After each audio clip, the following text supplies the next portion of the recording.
East Coast fishermen are turning a wary eye toward an emerging upstart, the offshore wind industry.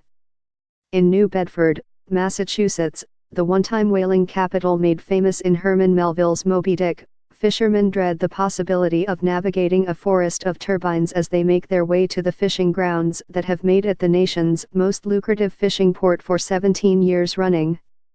The state envisions hundreds of wind turbines spinning off the city's shores in about a decade, enough to power more than 1 million homes. You ever see a radar picture of a wind farm? It's just one big blob, basically, said Eric Hansen, 56, a New Bedford scallop boat owner whose family has been in the business for generations. Transit through it will be next to impossible, especially in heavy wind and fog. Off New York's Long Island, an organization representing East Coast scallopers has sued the Bureau of Ocean Energy Management to try to halt a proposal for a nearly 200-turbine wind farm. Commercial fishermen in Maryland's Ocean City and North Carolina's Outer Banks have also sounded the alarm about losing access to fishing grounds. Supporters of offshore wind say they have learned from Europe's long experience with it. They also point to the more recent opening of America's lone offshore wind farm, off Rhode Island, as evidence the actual impact to U.S. fishermen will be less than feared.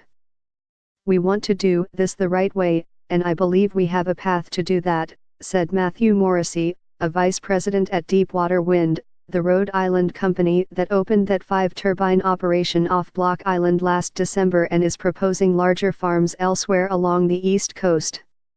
In New Bedford, where the state has already built a $113 million heavy-duty terminal to take on turbine construction and shipment, city officials envision commercial fishing and offshore wind working hand in hand to revive a region that has long lagged behind nearby Boston. There's a lot more in common between these industries than pulling them apart, said Edward Anthas Washburn, executive director of New Bedford's port, citing the potential for wind farms to provide fishermen with extra work and to contribute to port investments, like a new shipyard. For fishermen, the broader concern is that offshore wind farms will only lead to more stifling restrictions.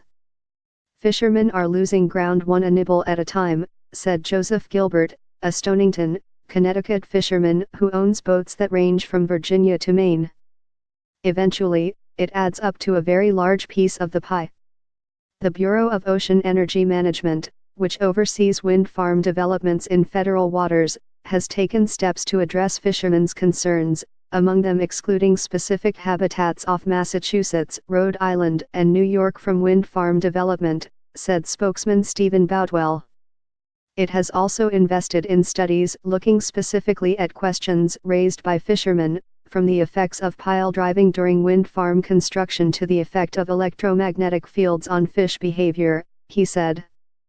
Deepwater Wind, meanwhile, said preliminary findings from environmental studies of its Block Island wind farm suggest fish and lobster populations are just as strong as before construction.